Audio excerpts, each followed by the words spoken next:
Welcome to Unlike-Minded, a sci-fi audio anthology.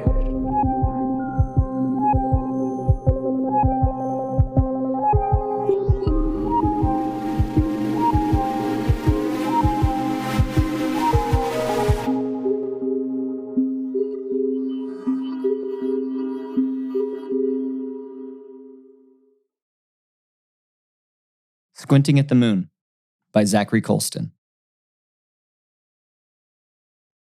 I bet this is how Armstrong felt on his way to the moon. He probably realized as he stared across a whole mess of quiet black nothing at a blue marbled circle, no bigger to him than the top of a beer can full of everybody he ever loved, that the way you feel actually makes more sense than what's really happening. What is really happening anyway? I bet he felt the fear of crashing and the thrill of space at the same time. Real life don't make as much sense as it ought to. That's why they only trust astronauts to feel all that at the same time. I've realized, as I drive for the very first time in my life, that I'm an astronaut too. Maybe the first 10-year-old astronaut ever. My personal eagle is a recently wrecked 96 Ford Ranger. It's not quite a total, but it's beat to high hell. And I might just be driving it from the front of the body shop to the lot around the back where my pops and the rest of the guys work. But this ain't no short trip. I'm going to the moon. That's what's really happening. Feels like I can see damn near everything up here. My ass is planted on a thick stack of yellow pages, my cockpit, the sides of which are digging into my fleshy underthigh. It hurts, but in a good way. If I ever dismount from my spacecraft, it will leave 2 red lines below the frayed edges of my space jorts, branded proof that I had once sat atop a seat made up of all the names and addresses of all the parents of everybody I have ever loved. It don't matter that the kids from school can't see me right now. Nobody standing on Earth could squint hard enough to see Armstrong stabbing Old Glory into moon ground. There's no sense squinting at the moon. It don't make it any easier to see. But when he landed back home, they knew he was a man who had been somewhere they hadn't. He did something they would never do. You don't gotta squint to see that. I can see my space crew without squinting at all. They're right outside my starboard side window. There's Manny, the detailer, with a styrofoam coffee cup full of dip spit. He's standing on the tarmac, waving at me with an oily glowing rag, signaling that my spacecraft is safe to continue steadily in its historic ascent. It's about time they let guys who dip cope straight direct spaceships. Manny can make any car look bright as rain. This is cake for him. In the same car bay as Joker. I don't know his real name. He has face tattoos and never smiles, but Pop says he's all bark and no bite. He's sitting on a creeper, rocking back and forth, chewing on the end of something. Looks like the end of a dum-dum stick. He lifts his chin to get a better look. His hands rise up a tad, like he's holding an imaginary little box off kilter. He peeks at me over his moonshades and straightens the box out to a more perfect angle. I look at the cracked, star-speckled path in front of me and notice my course veering a bit to the side. I slam the brakes, pump the thrusters, and do my best to turn the wheel a bit and straighten out my flight path. I look back to Joker, the lone member of Mission Control. He's Houston, that guy who helps you out with mission problems. Probably not a very fun job, being the guy that people only call when they got a problem. He nods very slightly, so that nobody will see him. Then he spits through his middle teeth and looks the other way and squints. Usually, people squint to see something better, but here I think he tried to make it seem like he saw less of something. I am an astronaut, but I still have a lot to learn, I think. I continue further around the back, towards the decontamination unit. They're bundled up to their necks in white suits flecked with colorful stardust. Their faces are strapped with bulky masks with 2 outward nozzles, and in their hands they hold spray cans with long hoses that attach to somewhere I can't see. They look so badass. They're spraying down everything in sight so I don't carry any earthbound bacteria that would harm the moonfolk. Or else they're fixing to spray me down when I get back, to delouse me like Pop says they do to new inmates, making sure I don't carry back any mystery diseases from the moon. Surely dangerous work on their part. I throw up a peace sign to my selfless comrades. Their shoulders laugh under the white suits. They, all 3 of them, throw one back to me. One even reverses it, puts it right up close to his face and moves his mouth around on it. He's showing me he's willing to risk getting all contaminated if only for the mission. A man of honor. The other 2 double over with respect at this notion. I nod with approval. I am lucky to be surrounded by good men. As I fly through space, I try to put my right hand behind the co-pilot headrest, all cool, like Pops does when he drops me off at football practice. But my arm isn't long enough. So instead, I end up honking the shuttle's horn in triumph. But the previous accident damaged the mechanism somehow, and instead of coming out with a clear, crisp honk, it gurgles a chopped and screwed yelp. Kill me, it was probably trying to say. But nobody can hear you in space. The men laugh and holler over the horn back to me in a language I don't understand. Not Spanish, moon speak. I stomp the brakes and feed the gas and spaz onward, jerking, stopping, lurching deeper into galactic unknown, wiping at the snot on my lip with my spacesuit sleeve. I turn the bend in sharp bursts and come to the back lot where wrecked shuttles are lined up like fallen soldiers. In an open space among the discarded shuttle debris, I see a standing figure, arms folded against his chest, watching on, all harsh and serious. I feel my heart jackrabbit in my chest. I feel scared and studied and suffocated and safe. That's my dad. That's Pops, the mastermind behind the entire operation, the quarterback, the leader, JFK. The one who, not even an hour earlier, tossed me the keys to this very truck, this shuttle of discovery. See, it's Labor Day or Veterans Day today. I forget which, but either way, like any holiday, all it means is that I don't got school, but Pops still got to work. So on days like today, Pops takes me to work with him, and I try not to die of boredom in the back room the entire time. Usually I hole up with an old Sports Illustrated, so old that the Cowboys still mattered, swipe from the lobby. But today, something different happened. Around lunch break, Pops came into the back room. Then he just stood there looking at me. I looked at him, wondering if I was in trouble. Then he clicked through his teeth and turned out of the room. Sometimes adults say things without saying things, and you're still supposed to know what they mean. Even though he didn't say anything, I knew to follow. This was to be my pre-flight briefing. I followed him through a maze of cars. Cars crumpled like beer cans, flattened, gnarled, warped, bent-up things.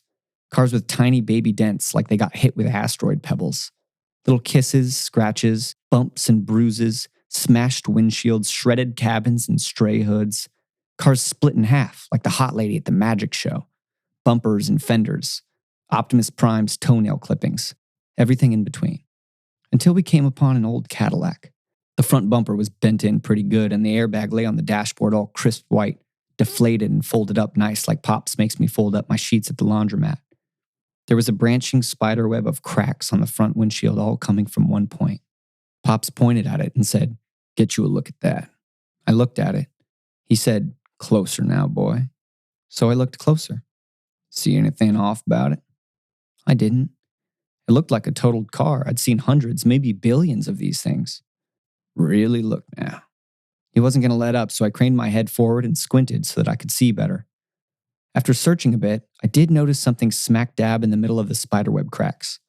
A couple long, dangly strands of something sort of yellow-colored. Like really wispy angel hair noodles or something. And some gray wadded-up stuff. Looked like maybe someone stuck an old piece of bubble gum in there. Not Pops, because he only chews Big Red ever since he stopped dipping cope. But someone. Pops leaned down next to me so I could smell his cinnamon hot breath on my shoulder. "Some brains in there." He pointed at the windshield. "Brains and hair." I felt scared. He opened the door and clicked through his teeth again. I knew that meant to get in the car, but I played dumb about the teeth click this time. I kept my distance between the car and myself with Pop's greasy pant leg.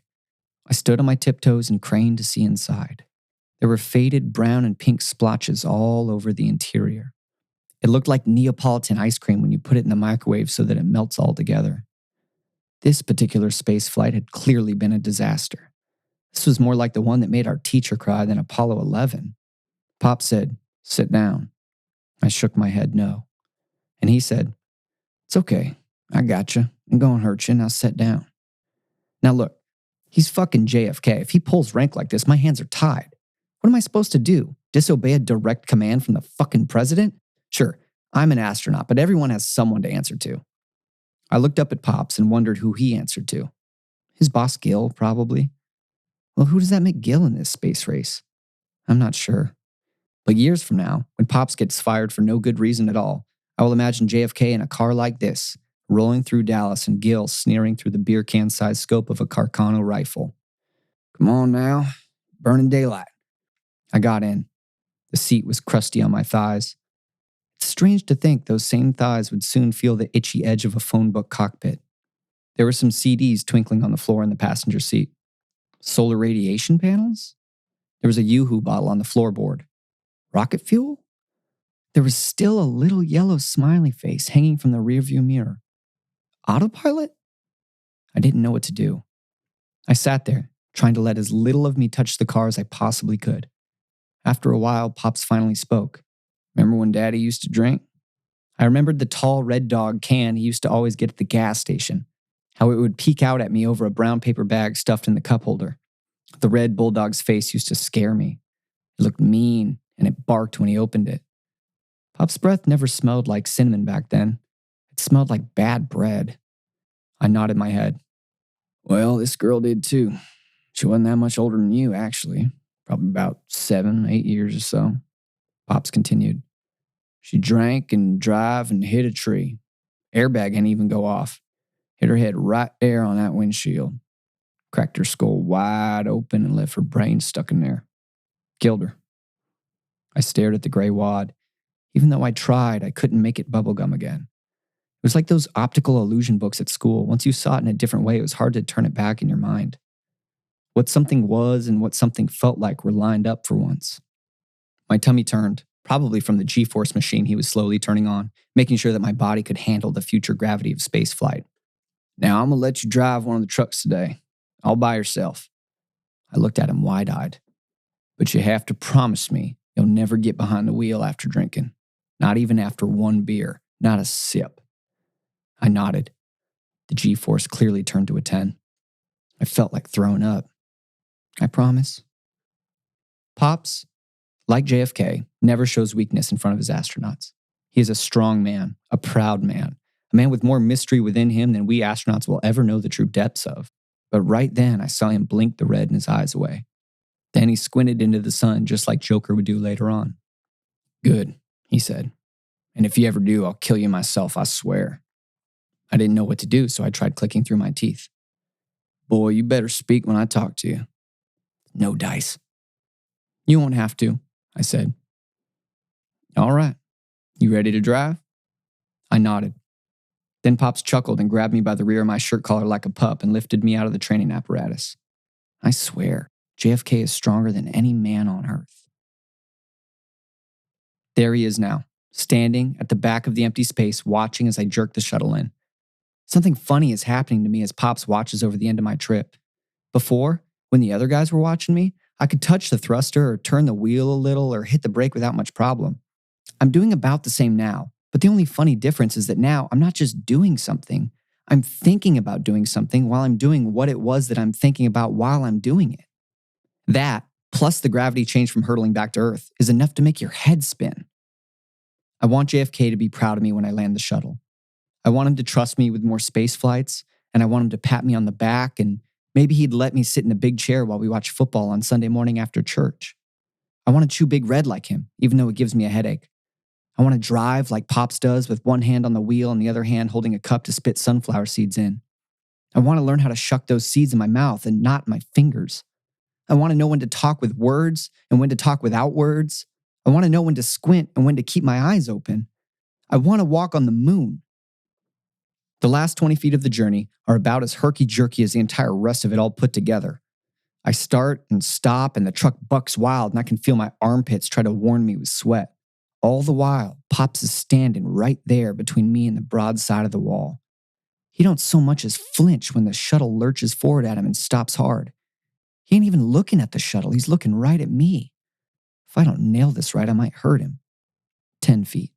I keep trying to smooth out my landing, but I'm so worried about giving it gas, I sit there not moving, till I feel the pressure building up so much that I gotta move, then immediately brake after worrying about moving too much, and so I inch forward like a twitching snail. 5 feet. I can see his face now, all red and taut, wrinkles above his furry eyebrows. I think this is good enough. I stop. I expect him to come close to me, but he don't even breathe, just shakes his head. Not close enough. I inch forward again, slam the thrust brake. Then I let up on it, then slam it right back down again. Then again. The whole weight of the mission pushes me further into the yellow pages, further into my safety apparatus. I feel my little pale legs slipping with sweat and itchy red pain. 1 foot, I roll slowly like waffle syrup, letting the nose slide right up to Pops. He comes into view closer and closer. I'm right up on his legs. I'm so close to him, I can see the scar next to his lip. I stomp the brakes hard, both feet. The whole ship lurches forward, then settles back. He puts his hand up flat towards me. He does not use words. This means stop. I've almost done it. Now I gotta put it in park. I gotta disembark. I had seen how a rocket ship was supposed to be parked. You hit the stick all the way forward. I try to push the lever, but it don't budge. My damn noodle arms feel tingly and shaky. I try it again. No dice. I call out to Pops, "I'm done." He doesn't move at all. "I did it. How do I park it?" He don't say nothing. Still won't even move. I try asking with no words, with my hands and face. He don't give in. So I try the lever again, but it still won't give. I look at him. JFK looks right back at me, squinting the sun out of his eyes. Quiet. Comms are busted. I feel my Velcroed shoes slipping off the space thrust. I don't have much time. I know what I have to do. I have to land this son of a bitch all by myself. I stop thinking about doing something while I'm doing it because I don't have time to think about doing no more. I just have to do it, so I just do it. I grip the landing mechanism lever with my whole fist, and a button clicks in. Then the lever frees itself up in my hand. I slam it forward. I let go of the lever and, without thinking, let go of the brake. I realize both my feet are dangling above the pedals. I am suspended in midair, the last second of anti-gravity stuck in the cabin. I am weightless. I'm floating. My legs are numb and I cannot feel the safety apparatus or the baby sweat in my pits or anything at all. The spaceship leans forward an inch and then pulls back and just sits there. Stillness. It's stuck for good now. I return back to Earth. My heartbeat comes back to my fingers. I yank at the keys and after 3 tugs, they come out. I swing open the car door and jump onto the dust. One giant leap. There are no craters, no flags, no dip, no delousing, no tarmac, no stars, no shuttle, no gravity, no stars, not even JFK. There's just my Pops and me. He puts his hand out. This means shake my hand. This is something only adults do with other adults. So I hold my hand out and we shake them real tight. He nods and messes my hair up. I toss the keys underhanded at him, just how I saw him do it to me earlier. When he catches them, he throws his head up at the sky, laughing big, squinting his eyes completely shut, and I watch him with mine wide open.